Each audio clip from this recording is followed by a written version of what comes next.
Hi everyone, welcome to my quick look at the Seiko PROSPEX 3rd generation monster, the SZSC003.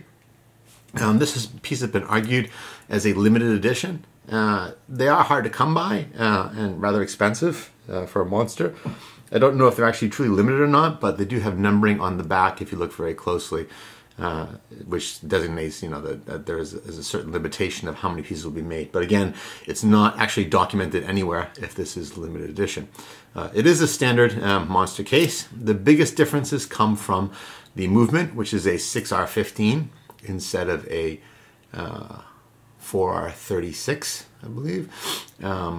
And whether that's better or not is debatable, but it is somewhat different and does make the watch a little more rare and special. It also has only a date. Only a day. The date part is missing, as is common with the 6R15s, with a little cyclops over the date. For those of us older folks, that can be a bit helpful. Some people don't like cyclops. It's always a point of debate. Me, don't really care, but if it makes it easier for me to see, that's worth it. Another cool part of this watch is the dial, of course. Those who haven't seen it already, it is a navy blue. Quite hard to pick up. Gotta get the lighting just right to see the blueness, kind of like a midnight, probably more midnight than navy blue, actually, quite dark.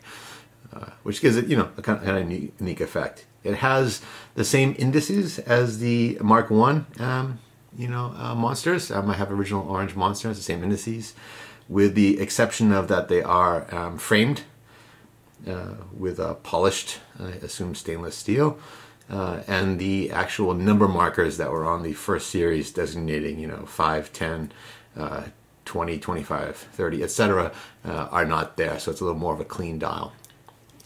The rest of the watch, as far as I can tell, is exactly the same as any other monster, first or second generation. It does have, of course, the second generation knurled crown on it, but otherwise, pretty much exactly the same. I did pick it up just because of its fairly uniqueness and rarity. I always like to have somewhat different watches. The monster itself, of course, is something that fits that bill for most people, being unique in its looks. It is exactly the same dimensions, sizes, and otherwise as other monsters. As far as, again, going back to the movement, 6R15, better or worse, timing, I don't know. I don't bother too much, to be honest, with how accurate my watches are.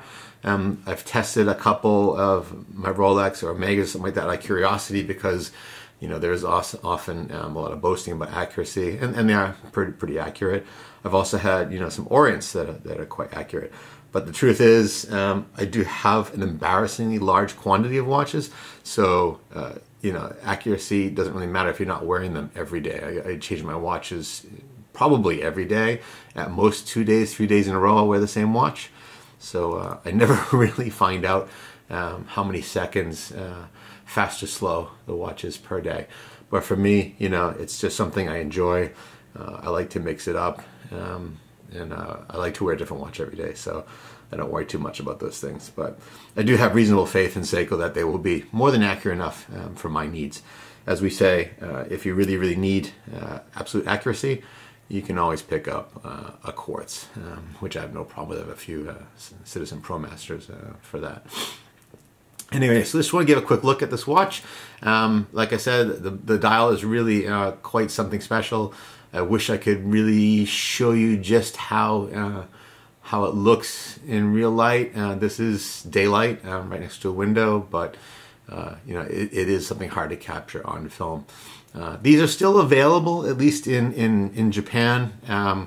I bought this for about 500 US on Amazon Japan. They still can be had for about 500 US, whereas the orange dial, which isn't being made anymore, is roughly double that. And the black one also double that, which I think is certainly not worth it.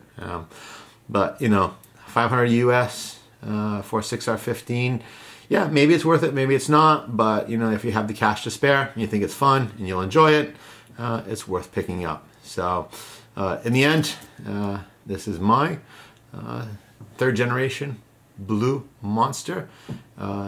If you're in the you feel like there's something you might want to add to your collection, I wouldn't hesitate because there's absolutely nothing wrong with it. It's just about you know, are you willing to pay the extra premium for the movement and the exclusivity, and possibly a limited run. Anyway, that's it for me. That's it for the Blue Monster. And I am checking out until the next video. Thanks. Bye.